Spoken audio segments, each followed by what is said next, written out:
Hey, this is Jason Morris with Real Estate Agents That Really Work, and I've got Darrel on the phone with me today. And Darrel, can you tell everybody about yourself, what market you're in, and Darrel Self, what market you're in, and a little bit about your business. Sure. Yeah. Of course, like Jason said, I'm Darrel Self. I'm a small independent broker in Allen, Texas, just north of Allen. We're one of the hottest markets in the country. We That's got unbelievable. 395 people a day moving to the Dallas-Fort Worth Metroplex. So That is it, unbelievable, man. Well, I mentioned Dallas now, and so you're real close to Dallas, aren't you? yeah, I'm about 20 minutes. Okay, all right. So, what? I know that your business has changed. How long have you been in the real estate business? I've been in business since 2002. 2002. So you're kind of like me, man. You're like on your 15th, 16th year. Yeah, that's right. It How do you keep motivated after that length of time? Well, I came from a corporate background. So, '01, Yeah, I had to find a new gig. yeah. Got So, in the mortgage business, and my motivation is I don't want to be broke.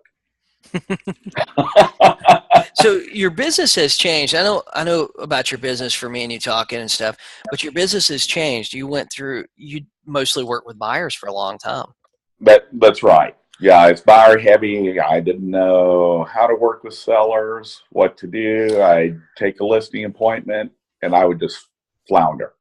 What were the challenges you saw working with buyers?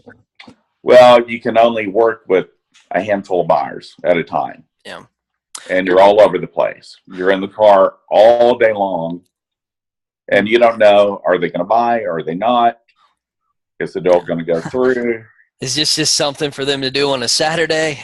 Yeah, or they just fly in to say, "Hey, I want to look at some houses," and then, "Oh, Mhm. thank you, We have nice that meeting." here. Being in the second home market, people come down on vacation and they don't have anything to do on Thursday. So, their Yeah. their idea of a good time is going, calling a realtor and looking at a Hey, few let's houses. yeah, You let's know? call a realtor and go kill some time. Yeah, kill some time. We'll look at some nice houses. People like to look at other people's stuff, is what I learned early in the business. Right. Yeah. So what was the realization that you need to make a change or make a shift in your business? Well, when I was working until midnight every night, Just putting following up together offers, following up, getting amendments done, having hit deadlines, and then in the last couple of years, we went from a deadline of things being done at 11:59 p.m. to 5 p.m. So Oh, extra wow. pressure. Yep.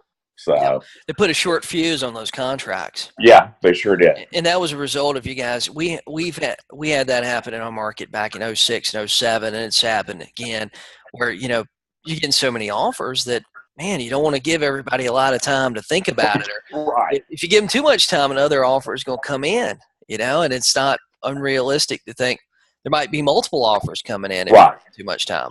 Yeah. Yeah, and we're in a market too. We're working with buyers. If they're not willing to pay 10, 15, 20,000 over market, there's 40 offers behind them. Jesus, man, that's wild. If you're, it was up to 300, now it's down to 250. One of the things I thought was really interesting, I had a guy explained to me when I was a newer agent. He said that he joked and he goes, "Hey, I got a math problem for you." He goes, "There's a listing that just come on the market." He goes, "Four buyers agents just put in an offer on it. Who's the one that's guaranteed a commission on that sale?" Right. And the only guy that's going to get a commission for sure, I mean, if me and you both put an offer in on the same property, it's going to be up to luck who Yeah. gets the deal, right? It's going to be whoever's buyer was willing to spend the most money, and I don't know what your offer is, so it Right. literally comes down to luck. People can talk about, oh, well, so and so's a better negotiator. I'm a better negotiator than this one, but you can be the best negotiator in the world, but if you're negotiating against another closed envelope, if you're in an auction, it's different. If you're, Right. sometimes, man, I've had situations where, yeah, we had multiple offers, but one of them was so low they really wasn't even in the running. But in my market, it's customary that you do highest and best, and Yeah. you ended up with one person really bidding against themselves is what you, and then you still went back and negotiated with them for, so, yeah, the listing agent's the only guy that gets paid for sure in that transaction. So what were the challenges you had going from that buyer heavy business to the seller, to getting more listings? Well, for one was, where do I find sellers? Mm-hmm. How do I find seller leads? How do And you find the people to then call? what's it going to take for me to get in front of them? And then when I get in front of them, what do I say? What do I do? I don't know. Yeah. So there was that fear of the unknown, really, is what it was. And I tried before, Yeah. and I flopped. I'd go on 1, 2, 3, 4 appointments. I get nothing. And I'd spend an hour, 45 minutes. What do you think the problem was then? Like, and now you're going out on listing appointments, and you're consistently getting listings, aren't you? Right. Oh yeah. So Well, what the was the problem was change? I didn't have a process. So I you're didn't just have kind a of, sales process. I did that same thing where I just kind of show up and do whatever I felt like doing. Um, Yeah. when I got there, and you kind of end up in that situation where you're telling them almost what they want to hear, and Yeah. hoping that they believe you that their house is worth what you think it's worth. Right. And I, like you say, I just wing it. Yeah, you I'd just walk wing. through, and then there'd be a lot of small talk. And I'd be there 20, 30, 40 minutes, sometimes an hour. Might be Yep. an hour and a half. And we're Uh-huh. talking and laughing, but they're like, oh, Darrel, we're going to think about it. Yep. It's man, I would have that happen. I remember going on like 2 and 3 of those a day, where I'd be there an hour and a half, 2 hours. This was when I was a newer agent, and I would get to the end of the day when I got home, man, I would be exhausted, and I'd be exhausted because I didn't have the process, and that's what kind of led me to creating a process. What I was doing wasn't working.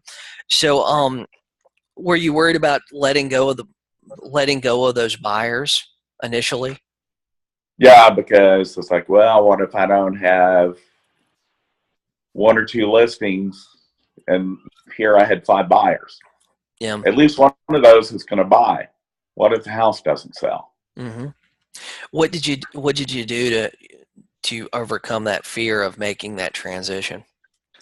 Well, after I joined your group, Hmm. listening to you, watching you, listening to other success, it's like, okay, I need to get a process in place, because once that process is in place, then the worry's gone. Yeah. Because when I walk in, I'll be confident. I'll get the Hmm. listing. I know how to price properties because I've done hundreds of BPOs for banks, Yep. and I can use that as part of my connections. So I say, look, I'm not an appraiser, but when I tell your house is worth this, that's what it's worth. Yeah. It's going to come in within a few $100s, maybe a couple thousand. Now, And since I've been heavy listing, I've only had 3 listings that didn't appraise no kidding. So in the that's last 2 pretty good, years. especially with the market moving like it is. That's pretty Yeah. good. So walk us through real quick. Like, what's your listing process? Well, I send the pre-listing packet that I Hmm. got from you, and I then tell you, I also that thing's that gold, isn't it? I mean, that that does right all the work for there, you. that's worth a fortune. Yep. I mean, it's priceless. That right there has what's got me in the door and got me listings. I used when I did start, because before I met you, I was getting some seller leads from a company called Referral Exchange. Hmm. I'd be lucky if I got 1 out of 4. Yeah. I started using the pre-listing packet. I'd also send 3 net sheets, Yep. just like you. You do the 3 One columns. low, Yep. mid, and high, Yes, sir. with the middle being the one I wanted to do. And now I was also had my comps with me. Yes, sir. That way you could And justify I'd the go in, percentage. and if there were a couple occasions where I said, after looking at your home, I had this number, but I think we need to be 5,000 higher. Yeah. I have that too. Sometimes you show up and it's just a little bit nicer than what they told you on the phone. I mean, Right. sometimes you show up and it's the other way too. You're Yeah. like, And it's wait a like, minute, well, I thought you guys said this was like move-in ready. This thing, all right. I feel like I need a shower when I leave, Yeah, it's like, Um, well, I had these two numbers here, but I think you're going to be in between because here's the things I see. yeah, yeah. But it makes it easy. You show up and you're actually prepared and you're ready to do Right. business. And that was the problem. I wasn't prepared. hmm That was a big And turn. I didn't have a listing presentation. The What's your pre-listing, What's your presentation now? Like, what's an average appointment? How long does it take you? 20 minutes, 30 It's minutes is quick, long. like a Yeah. doctor's appointment. Yeah. It's like, I'm here to diagnose your problem. You have a problem, selling your home's going to solve it. Yep, that's right. I've already sent you a list of all the symptoms. And I'm just going to show up, tell you what to do about it. I'm Actually, going the to show up pre-listing and, package already tells yeah, you what you're going to do about it, and so they already know who you are when they get there. right. Well, and another thing I'm doing now is I'll send a video hmm just introducing myself. Say, hey, Yep. this is Phil. I'm going to be coming. Looking forward to seeing you on this day. I do a lot of video text too. That's awesome, man. That's That awesome. way they know who's going to be coming to the door. I feel like the biggest thing that we have is trust. And if you can do more to build that trusting relationship before you get to the door, Right. you got a better chance of closing them on and getting them to work with you. Well, like when I started using your listing packet, hmm I went from 25% to getting the next group of appointments I went on. I got 3 out of 4. Oh yeah. Sometimes, man, and after you've been doing it for a little while, sometimes it gets ridiculous. You start getting every one of them. You know?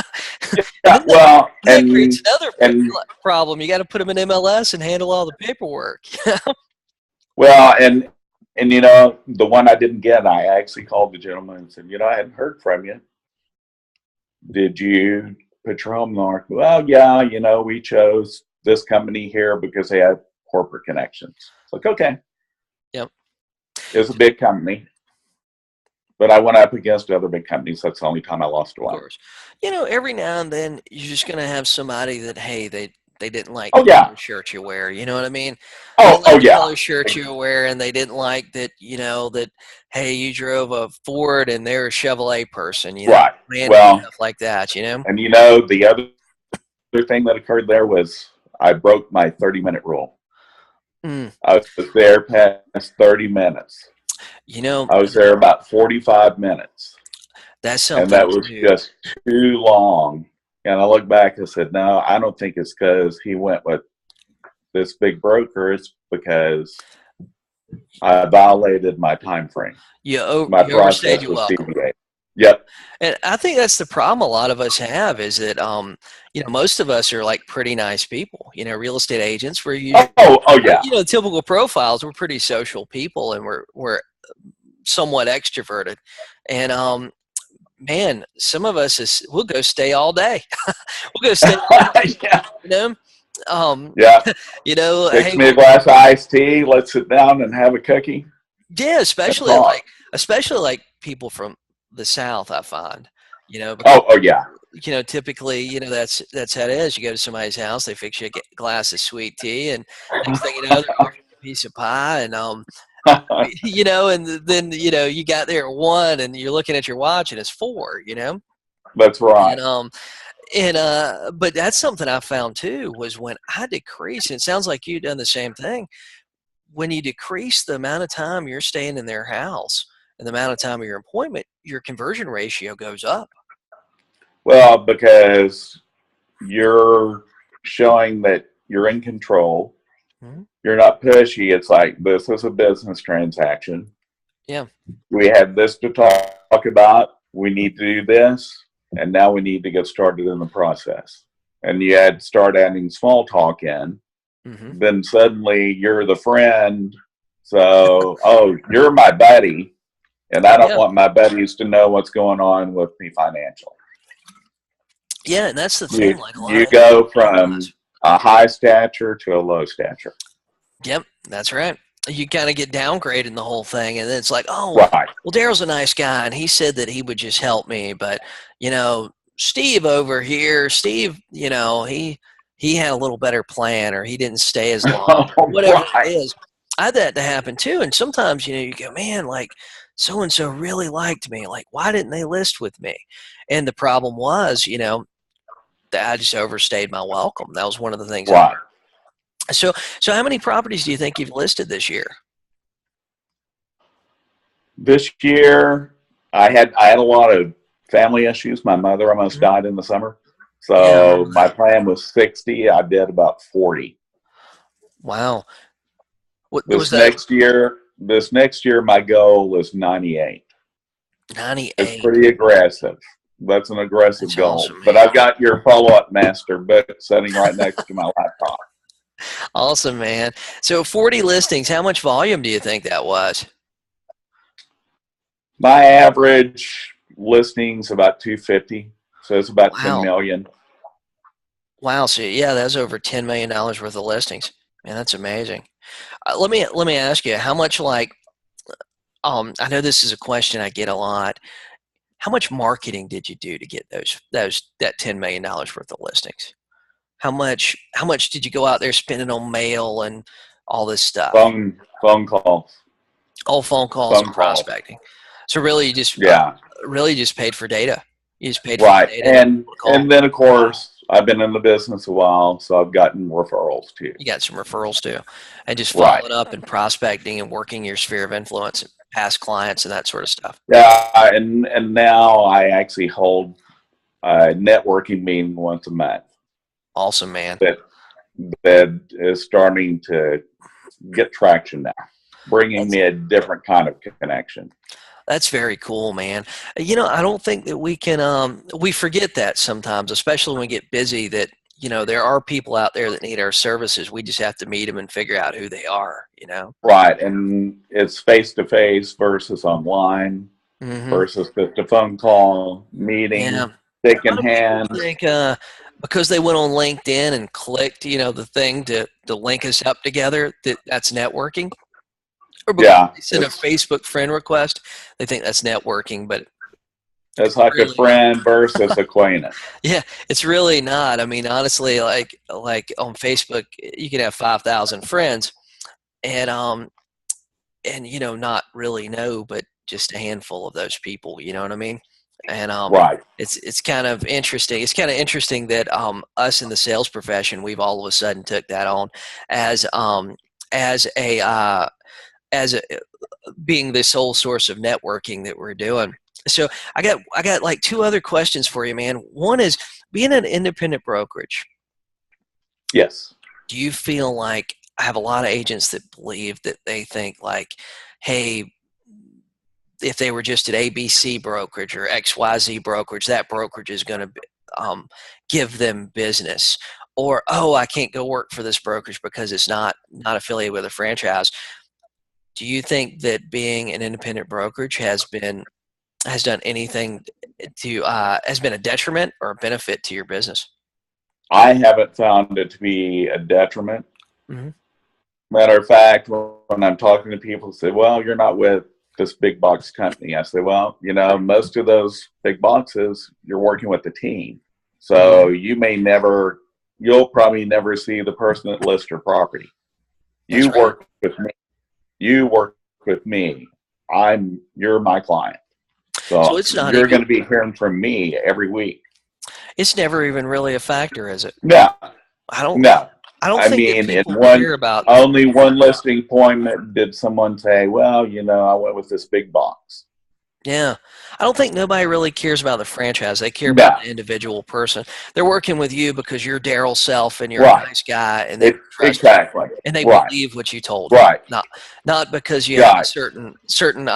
certain logo on your business card. No. Yeah, the brand doesn't sell. It's the agent. So, what advice would you have to an agent that's in your same situation? They're wanting to go from being a buyer heavy business to being a listing heavy business. What would you recommend they do? Well, for one, if they're not a member of your group, get in, Yeah. watch your Thank you. videos, Mhm. get the FISBO master, get the listing packet, start calling expireds for sale by owners, Yeah. and just do it consistently. Just put yourself together a system, start making calls, and just be Right. consistent. That's it. That's it. Well, and then if you're like me, you may even go out and get some referral companies if you're having a hard time. Sometimes those people are a little easier. Mm-hmm. But the thing is, you have to write a referral fee check for 35%. So what's That- costing you more? That's expensive business. Is Yeah. Red X costing you more because you're paying monthly, or because you're paying referral exchange 35%? Yeah. On Exactly. a $10,000 commission, that's $3,500. That's a lot of money.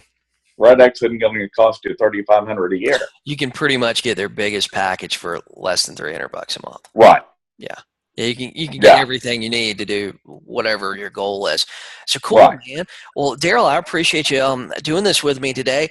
So if somebody has somebody looking in the Dallas area, the Allen, Texas area, or wanting to sell their house in the Allen, Texas area, how can they get in touch with you?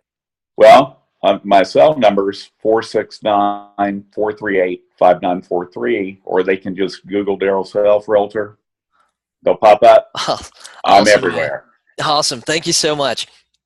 All right, Jason. Thank you. Hey, you have a great day.